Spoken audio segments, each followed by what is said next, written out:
સુરત શહેરમાં બીજેપીનો વિરોધ યથાવત જોવા મળ્યો છે। ભાજપનો ગઢ મનાતા વોર્ડ નંબર 28માં સ્થાનિકો વિફરી ગયા છે।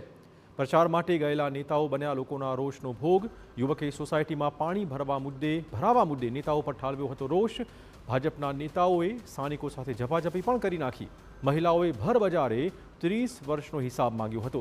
લોકોનો રોષ જોતા ભાજપના નેતાઓને ભાગવાની ફરજ પડી હતી। રોડ બન્યો ત્યારથી સતત કમ્પ્લેનો છે। આજ દિન સુધી કોઈ પણ ડીકે બાલાલા જેવો ભ્રષ્ટાચારી નેતા પર કર્મચારી પણ અહીંયા કમ્પ્લેન સુધારવા આવ્યો નથી। બધાને રોડ ખાતાનો અધિકારી છે મારી પાસે સરકારી રેકોર્ડ। આ તો એટલું તો રહેવાનું છે, એટલું નથી તો આ ખાડો અહીંયા આવો તમે। હું હા નથી બહેસ નહીં કરો, ખબર છે અમને બધું।